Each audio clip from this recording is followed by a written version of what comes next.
Thank you very much for having us. Nice to Yes, meet you. nice to meet you. I'm Philip Oh, Nanfuri. Philip, yes. Yes. How was the drive here? Very well. Very well. The Thank traffic you. was so good. I mean, As this usual. time, yeah, as usual. Yeah, as I was usual, as thinking, usual. but, Thank you the so best, much so for very having good. us. All right, thank you. Hello and welcome. Now, today we're here to talk to a very prominent and powerful woman in a field that's heavily dominated by men. And I'm talking about Kate Quartey-Papafield. She's the founder and chief executive officer of Reroy Group. I'm sure you've heard about Reroy Cables. They're manufacturers of cables, electricals, etc. And she's been in this business since 1992. Way before I was even born, if I can say so. Anyway, so we're going to, as part of International Women's Day, which we're marking tomorrow globally, we're here to speak to her, how she's braced the odds, how she's combined family and building a very successful business in a field that's heavily dominated by men. And apart from that, a very difficult one to manage. But she's done it for over 20 years. So we're here to speak to her today and just get to know her a bit and get to find out how she's balanced both family and this work. This is the business edition of PM Express, and my name, Philip Nanfuri. Join us.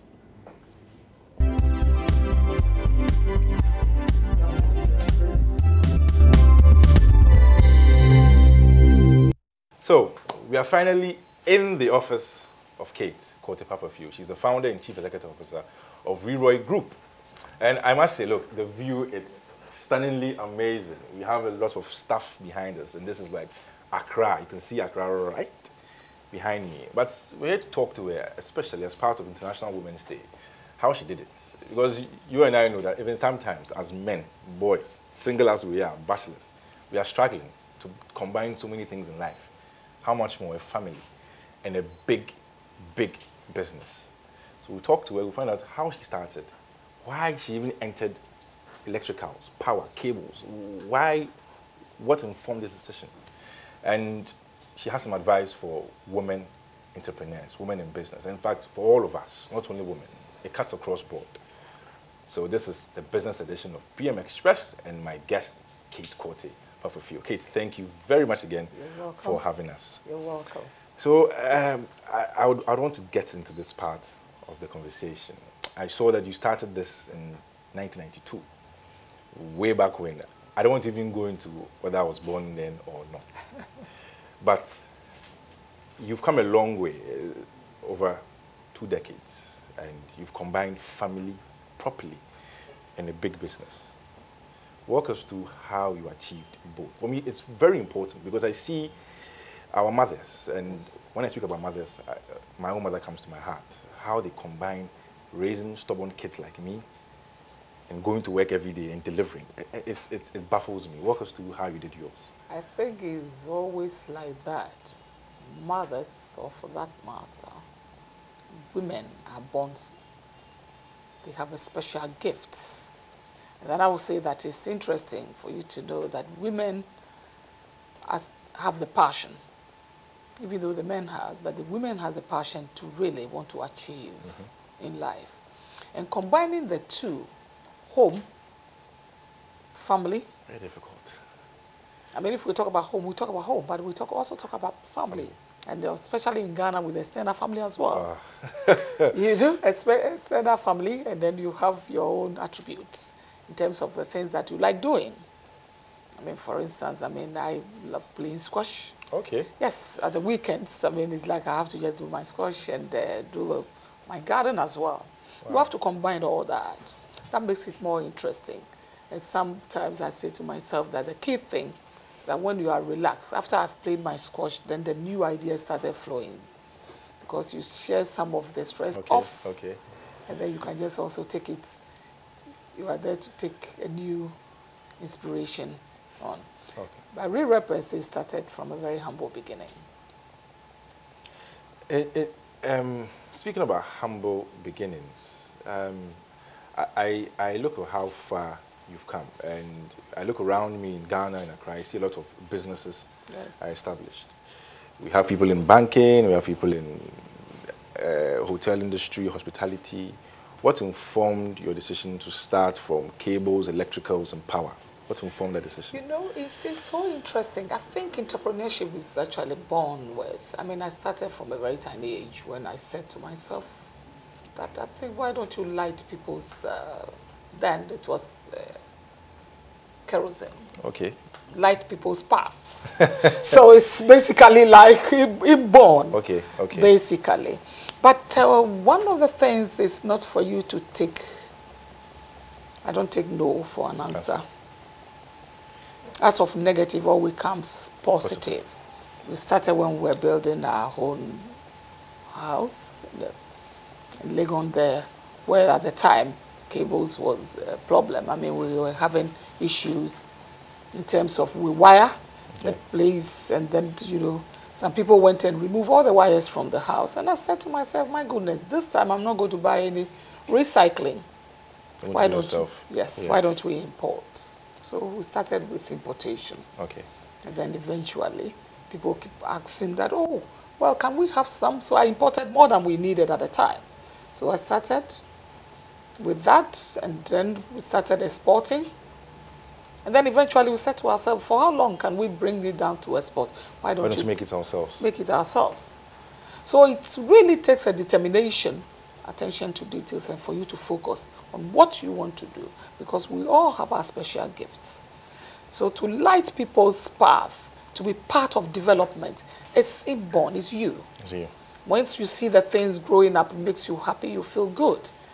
And as part of business, it's like anytime I'm walking around, I'm just looking at buildings that are shooting up. I say, we thank God for that. So that is also potential part of business. Potential business. We need to light more. We need to actually also sustain it and say that I can't do otherwise. And you ask yourself, these people, which cables are they using? Are they using Leroy?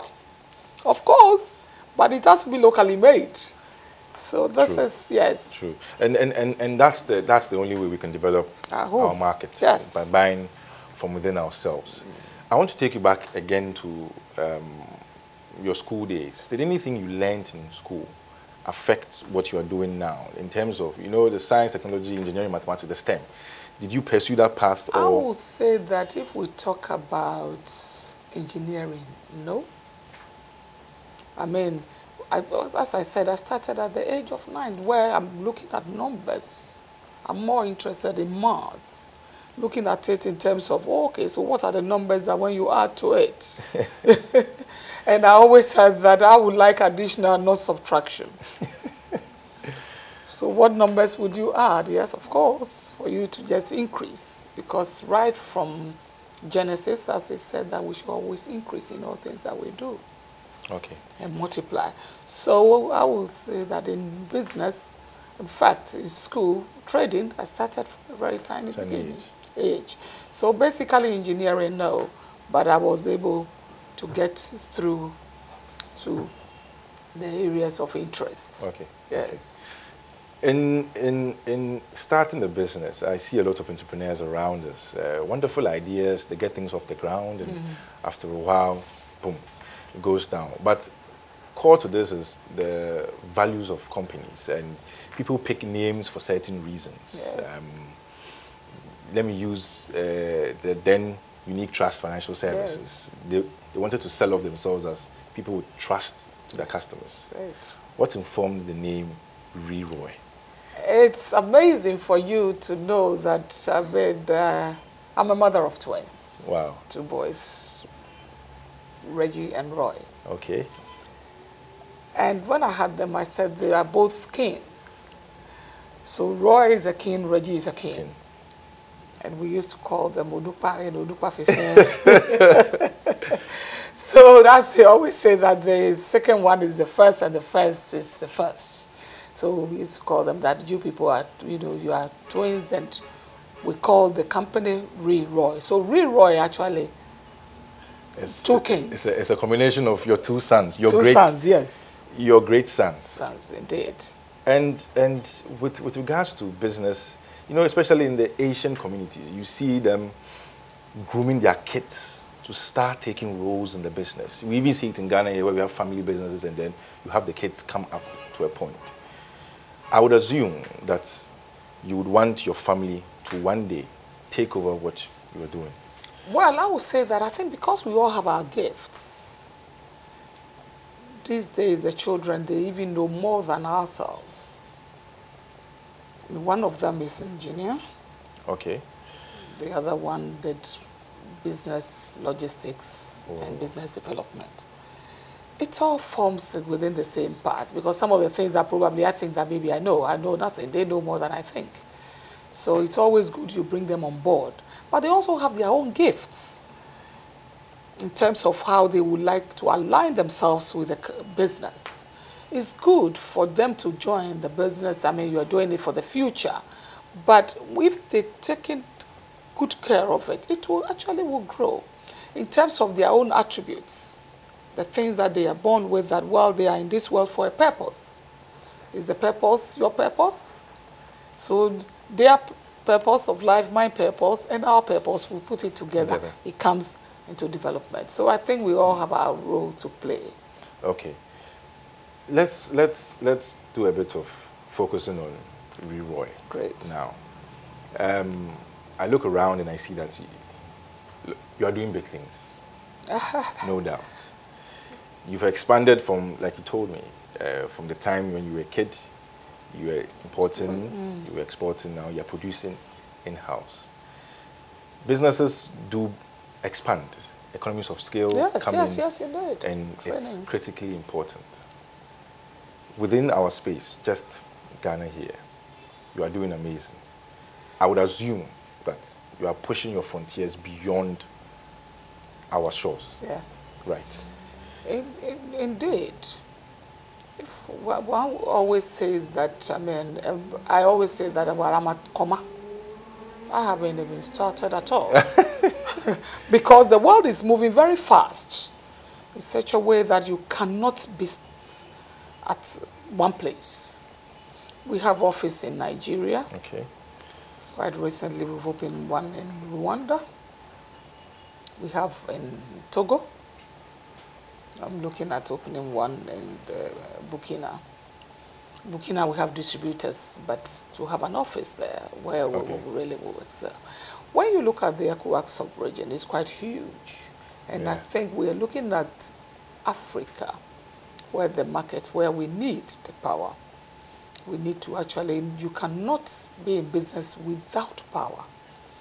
So we need to really look at this in terms of how we can really expand into the other sub-regional markets. And it's only when you expand that is where you can get a bigger shares of the market. And I must commend you on this, because this ties in perfectly with what the African Development Bank wants to do with regards to other things, industrialization. Powering Africa is one of their key 5 themes. Yes. And I think it fits well into that. Beyond Africa, do you have any plans of going into other parts of the world where cables power are needed? Oh, yes.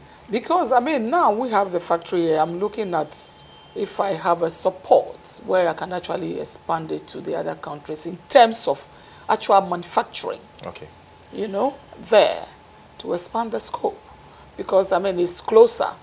And it's, you know that, I mean, you are doing it for yourself and you are also creating jobs. Looking at Africa, the market is here. Okay. But at the same time, we have to look at attention to details, because we think that, well, we are doing it for ourselves. But that is even more reason why we should have attention to details. Make sure that whatever we produce locally will meet the international market, which of course our company is an ISO company. Looking at the other parts of the world, now we're into fiber. It's like we're looking at, where are we going to get there? I'm preparing that, well, let's get into that as well. Okay. But then you need attention to details. You also need support and the right people and training that will get us where we want to be. One thing that strikes me, it's the field you are operating in. In fact, a lot of businesses the world over, and I'll not mince my words, are dominated by men. They're the ones who are pulling the strings, signing the contracts, pushing the board meetings, etc. Kate, how do you manage in such a field? In fact, in business generally, because the cultural perspective also hampers business in Ghana. Yes, indeed. A woman in charge. Sometimes people struggle to come to terms with it. How do you manage this? It's quite interesting. I think women, I would say that women are more capable because they always want to deliver and deliver the best, basically, when it comes to that. It's not easy because the men always feel that, well, you're a woman, why don't you just be there? But I would say that, I mean, the time has come that women, we can do more. Yeah, true. I mean, the challenge is, yes. I mean, most of the times when you go to board meetings, you see the men will be, because the men are more than the women, they will be talking. But then it's like, oh, okay, what you are saying, even though what you are saying, they will take it on board, but they want you to feel that, oh, okay, what you are saying, oh, I think we can do better. I think this time, I will say that I will encourage more women to be on most boards and to take charge because we are capable. Indeed. And I'll back what you're saying with a study the IFC did. Some of my lecturers were talking to me about it. The women on boards, women in management. Yes. And its research has shown that women, when they are in top management of firms, those firms perform better, just like yours. Yes. International Women's Day. Women all over the world are going to be celebrating tomorrow. We're going to have speeches here and there. Let's start off with advice you would give to the women. First off, before you even come to general people like me, what should they do to set themselves apart from their male counterparts, to shine in whatever field they're in, either media, either manufacturing, agricultural services, Yes. whatsoever? I would like to advise all women, especially the entrepreneurs, that they should not be stagnant. They should take the boldness, because it takes boldness for you to achieve, and perseverance, sustainability, attention to details. Because most women, I will say that if they talk about business, everybody is doing business. But once you put your mind to it, they will be able to excel. And I want to encourage all women, especially our youth, that they shouldn't think that they are not capable. They are more than capable. And what the men are doing, I will encourage women that we should just give them a push. To do more. Yes, to give them a push to do more. And then also look at some areas, because I mean, when you go to other parts of the world, you see the women driving the trains. Yeah. The women should get on driving the tractors themselves. What the men are doing, I want to encourage the women that they can do better. You see them, I mean, macing. I went to the north, I saw some ladies macing, and I was like, my goodness, this is it. Before, we mostly say that it's only the men who are doing it. Masonry. But the women, I just want to encourage every woman, just get on with it. Women will do the roads. You see the road contractors, you see them on the trucks. Get on with it. And you'll be able to do it. You will be able to sustain. So I would say that I want to encourage all women that don't look at only the soft part, but also let's give the men a challenge. And let's work as a team together. And I wish all women that more grease to your elbow, move on. Ability is in you. You can deliver and deliver better. So you've heard it. Give the men a challenge, all the women out there. Perseverance, attention to detail, determination. Key points. Sustainability. Sustainability. Focus your mind on it. Get your hands dirty. Get into the masonry, cement work. It's not only for us. You can do it also. This is the business edition of PM Express. My name is Philip Nanfuri, and my guest, Kate Quarter-Papafio, founder and chief executive officer of Leroy Group. Taking a quick break, we'll be right back. Hi, welcome back from the break. This is PM Express, the business edition. My name is Philip Nanfuri, and my guest, Kate Quarter-Papafio, founder and chief executive officer of Leroy Group. Now, like I was saying, before we went on our break, we're looking at just the surface. We've barely scratched the surface. And like a cable, we're going to go into it. Look at the copper, look at all the other little things that make up a cable. So we're going to get deeper on our conversation. First of all, I want to find out what attracted her to other markets apart from Ghana. You know, sometimes when you get comfortable in your zone, you really want to move. And we see it a lot when it comes to businesses. We make a few profits here and there, and we get stuck. We rest on our laurels. So what informed her to move out of Ghana? And how is it different operating out of Ghana than in Ghana? Then we look at other conversations. Like, for example, how are they going to expand in other business lines? You know, they did cables and they did power, and they have a whole lineup under the Leroy Group. So, Kate, what informed your decision to move out of Ghana?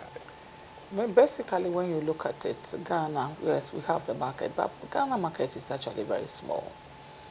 In terms of the sub-region, I think when you look at the ECOWAS market, it's quite huge, you know, because we started from Ghana, but then people were buying it locally to export.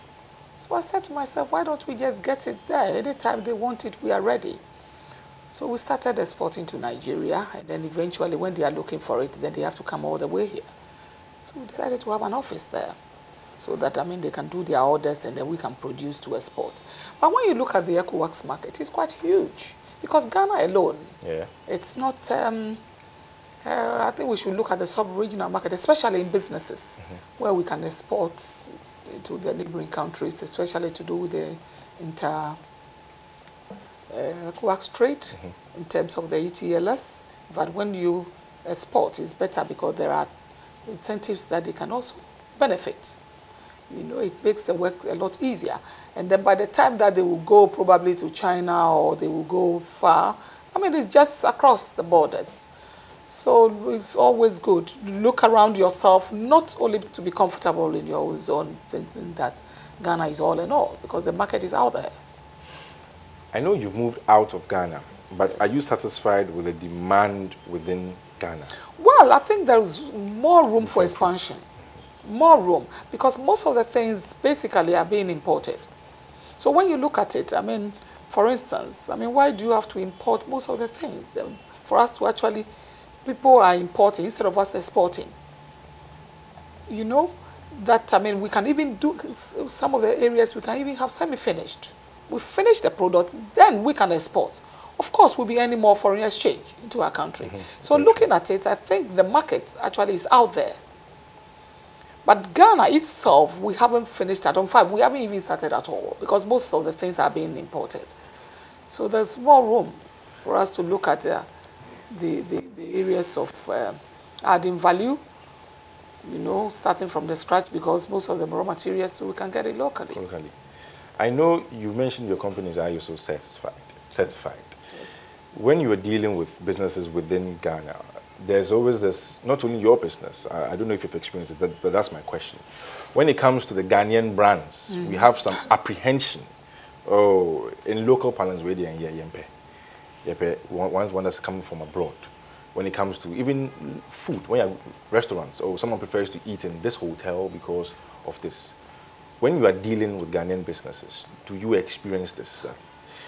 Well, I think it always boils down to one thing, what the person is looking for. But basically, being the local manufacturer, you always want to give your people the best. Because, I mean, the area, especially to do with our industry, is something that you are investing long term. So it's a partnership arrangement. You would like to invest in the products where you can sustain it by the time, I mean, 20, 25 years, 30 years even. So it's better because we know the climate and we know what you actually will look for and what will sustain, because it's a teamwork and we would like you to come back all the time. So it's not something that we think that you can give you, I mean, a product that is, oh, Ghana. No. Ghana deserves the best. And I think that we should look at our local produced materials. I mean, our presentation sometimes is a bit like, okay, so we have to take a little bit more attention about our presentation and the way we present our products outside. New business lines is always a key when it comes to businesses. You look at Kodak, for example, internationally. It didn't acclimatize with the new trends, and digital cameras knocked them off. They were still dealing with the film, and they didn't seem to change. We have a company even locally in Ghana, for reasons I can't mention the name, but they've stayed the same, but they've still been in business. What are you doing with regards to expansions, moving away from the main lines of business? That's the production of cables. Because when you mention Leroy, first thing that comes to everybody's mind is electrical cables. What are you doing beyond that? Well, I would say that at the moment we've actually invested quite a lot of equipment in terms of fire resistance. We talk about cables. We talk about steel wire ropes for the ships, which in fact in the sub-region we are the only people with the machinery like that. Wow. Yes, for the steel wire ropes for the ships, you know, in the sub-region. Basically, I mean, once you are into cables, it leads to other things. So we're looking at infrastructure in terms of development. So cable basically is like the woman. You can't do without it. Yeah, it's true. This is power. You cannot do without it. So basically, I would say that in terms of development, you need power. So we're looking at other areas like transformers. We're looking at other areas like the glands, areas where it will give you the power. Okay. Infrastructure, like estates, we're looking at that as well. But all to do with development as part of it. We're also looking at getting into the other sub-region with our products. The steel wire ropes and all that into the sub-region. Okay. One thing that disturbs me on the personal level is competition when it comes to business. And I'll use banking as an example. Yes. When our market was flooded with 36 banks, now they've been trimmed down to 23. We're looking forward 10 years, 20 years, 30 years, 40 years from now, Ghana's 100th independence. What do you think the environment when it comes to manufacturing cables will be like? Just give us a snapshot. Great. This is interesting because when you look at it now, the world is actually moving. When you talk about cables, we are talking about fiber optics. Most of before we were looking at telephone lines. Now you can be without the lines, but you can not do without the fiber. Yeah. So there are areas where one has to look at and grow from there. Coming into the banking sector is quite difficult when it comes to private sector because I mean it goes to a point where you ask yourself, where should you bank? If you have your finances in the banks becomes an issue. Yeah. Why does it have to be so? I mean, in terms of banking, especially in business, you can't do without using the bank. Yeah, very true. So what you need is a comfort that you are safe with your finances. That even when you do exports and you have your payments in dollars, you should be able to bring them down easily. But if, I mean, you have finances in the bank, and then you are being questioned that, I mean, how did you get your finance in the bank? It becomes an issue. So in a nutshell, I think we should actually look at it. Okay. And what we need is a comfort that when you put your money in there and you are going to take it, you should be able to take it back anytime. Because some of us, we're using it for our exports. Yeah. Import, export for your raw materials, and then you go in there and they'll be telling you stories. How? Why? It has to, I mean... It's a big challenge. It is. It's a big challenge. And that will lead me to my next question. The Ghanaian business environment and women, marrying these two. Because naturally, the business environment is a bit difficult. Difficult, it is. What can the women do to surmount these challenges? Give us how you, specific examples, without telling us too much, how you have done it, so that our women can learn how to do it. I think in all things, you can't do without a family. The key thing is for you, us, especially women in leadership and in businesses, it's a teamwork. So you start by getting your people, moving with them. Let them know your vision and how you can grow together. You can't do it all by yourself. You need a team. Let them know your vision, discuss with them your plans, and how you can sustain it. Some of them have very brilliant ideas that they can help you with. I mean, for instance, I always have to discuss with my team.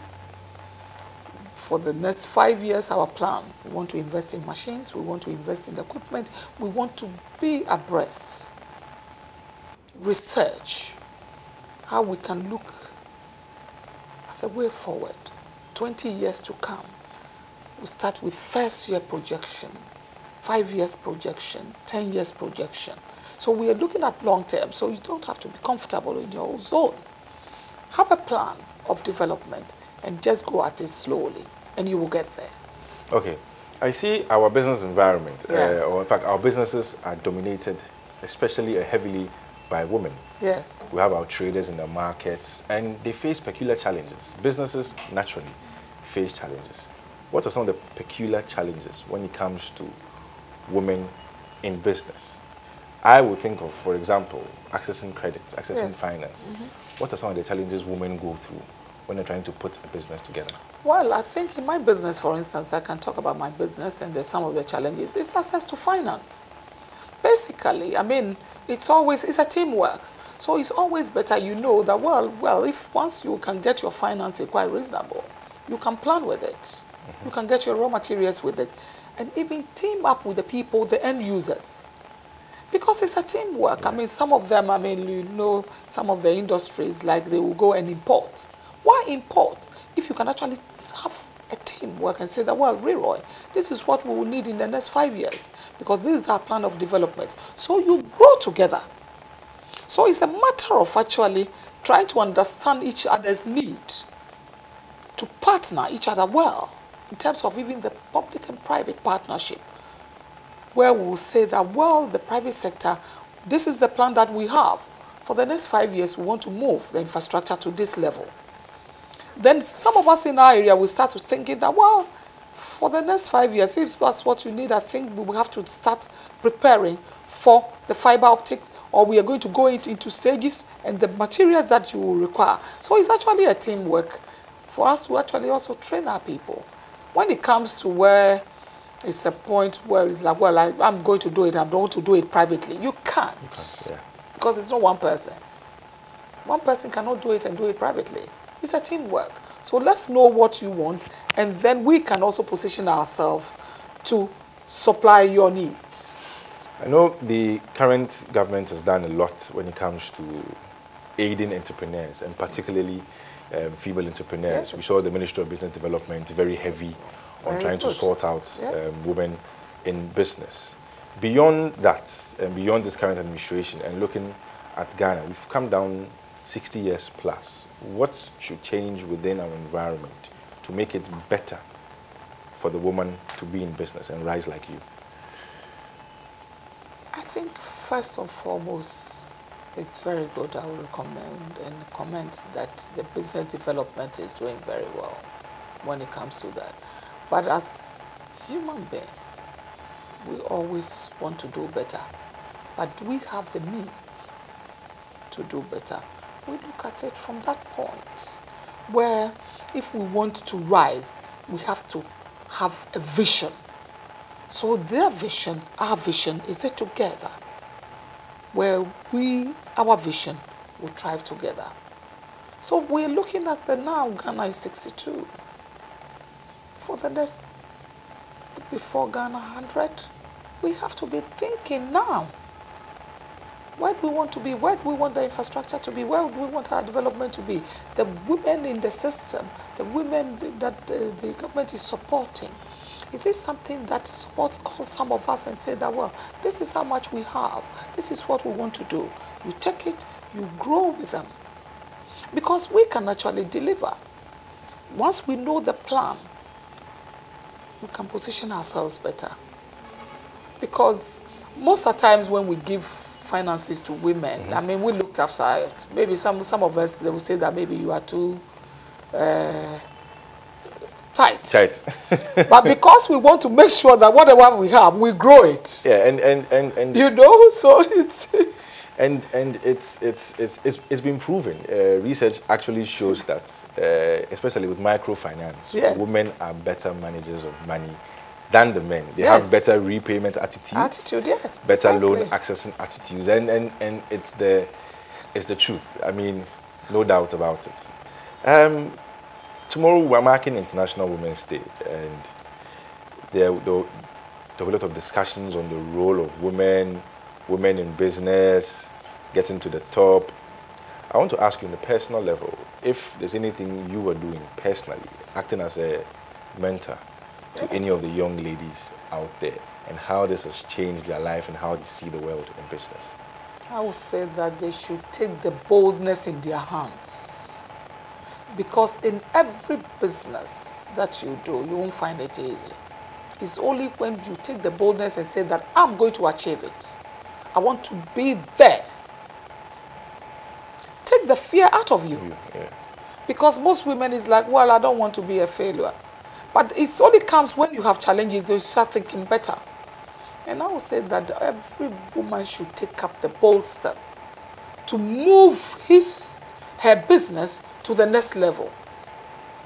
And besides, everyone, once you are in business and you have a focus and you have the mind that you are going to move your business, no matter what the challenges are, that's where you can even think better. And read more about what you are doing and learn about how other people have done theirs. It's for you to also excel to that level. It's an important point in personal development, especially with women, understanding the field within which you are working, and it's the only way you can improve on the support that's already given you, and from there you'll be set. And for me, one thing that I would like to find out from you, as we mark International Women's Day, not to focus only on you, but you have other peers and other colleagues out there. What are some of the stories you share with each other, given how far you guys have come? Because I look at even the banking space. We have an MD or a female MD of a bank. Sanchez. We've had Barclays. We had UBA, and it makes us happy. These are companies that have grown, that have improved.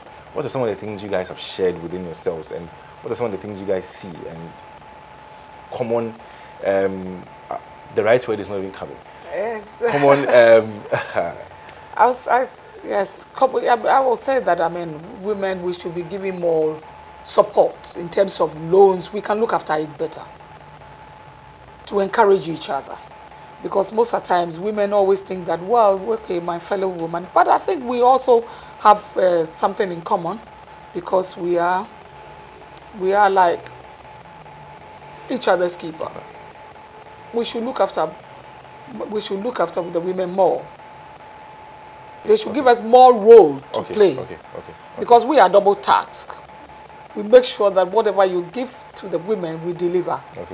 So we are throwing a challenge out there. Tax us more, give us more responsibilities, and then trust that we will deliver and deliver perfectly. Yes, and we will deliver and deliver well. Okay, this is the business edition of PM Express. My name is Philip Nanfuru. My guest, Kate Porter-Papafiu. She's the founder and chief executive officer of Leroy Group. We're taking a quick break. We'll be right back. You're welcome back. This is the business edition of PM Express, and we're having a very hearty conversation ahead of International Women's Day tomorrow. And Kate has taken us through her personal life, her professional life. We looked at the Leroy Group, their expansions, their plans, how she braved the odds, how she's combined both running a family, running a home, and running a successful business. I want to look at other things she's into, because beyond my suit and tie, do you know what I get up to in the middle of the night, during the weekends? I want to know what she does. Is there an NGO she's founded? Is there anything else she's doing? I mean, life out of Leroy and out of the family. Kate, is there anything else apart from manufacturing superior cables and running a big business, running a good family? What else are you into? Well, I'm actually also into an NGO. Okay.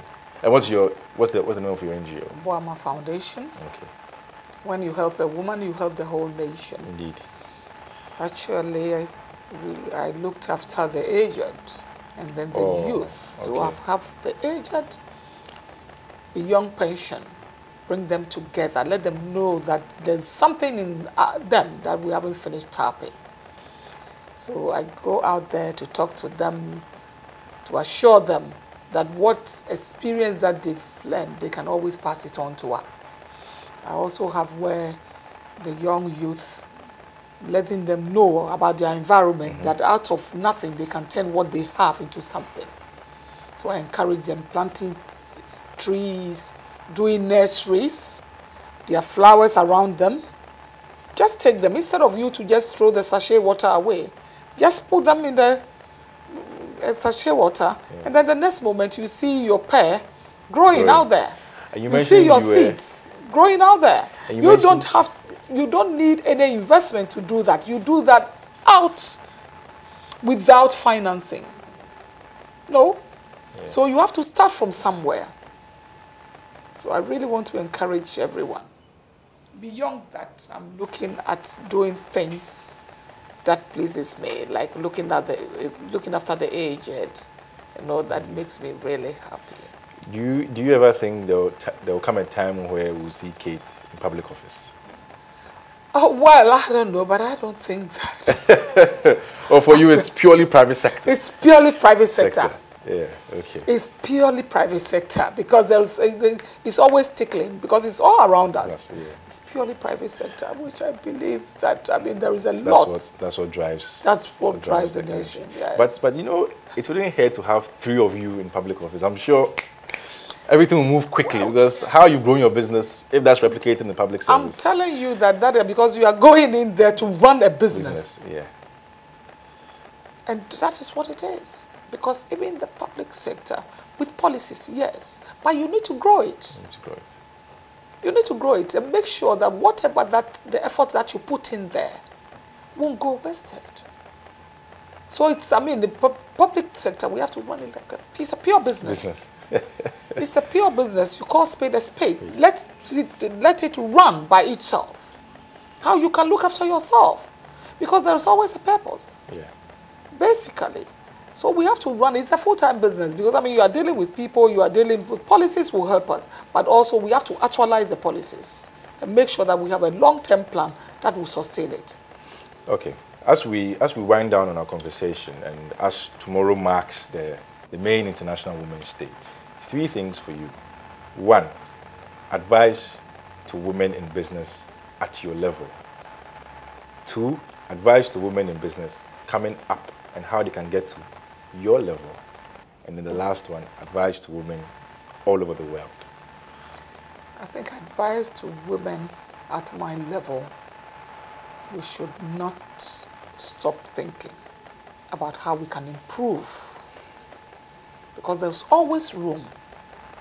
I mean, some of us, the things that you know before has changed. So there's always room for expansion. Don't be stagnant. So I will say that look out for the best. Look at how you're going to sustain it. And then the young youth coming, they should take the boldness in their hand. They should have the courage to go into other areas where they think that is men dominated. I think they can also excel in those areas. I want to encourage every young lady coming up to look at the areas that the men are being dominated. And you get in there because you can also deliver. And then finally, to everyone else, not only the women, young men like myself, you've run a very successful business. I mean, just sitting in the comfort of your office has given me inspiration for this morning, in fact, for the whole week. Thank you. Thank you. What can you tell me I should do so that one day, in a few years to come, I can sit in your chair and tell the same story? I say that first,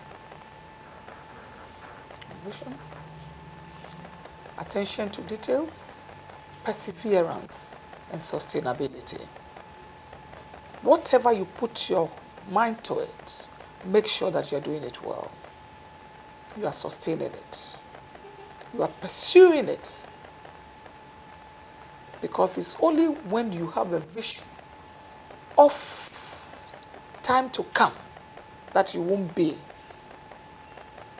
with the strength. That is the only time you can plan better. So you shouldn't give up. You should not lose hope. Look out for the best. Sustainability, perseverance, attention to details, and focus. So you've heard it here. Vision, attention to detail, perseverance, sustainability, and focus. If you've been watching us, I hope you've learned something, especially our women out there, as you mark International Women's Day, and as we, all of us, all over the world, mark International Women's Day. We've been speaking to Kate Quartey-Papafew. She's the founder and chief executive officer of the Leroy Group, prominent, powerful company right here with international footprints beyond the shores of Ghana. She showed us how she's balanced family, home, and business, and how you can work towards sitting in an office like this, making an impact like she's doing through her business, providing jobs, bringing in foreign exchange, which we so need given our currencies issues, and so many other things. If you want to have a plush view like I have behind me, be prepared to work hard for it. This is the business edition of PM Express. My name again, Philip Nanfuri, and my guest, Kate Quartey-Papafew. She's taking time out of her terribly busy schedule to interact with us, and we are ever so grateful. Kate, thank you very much. Have a great day. Yes, you're welcome.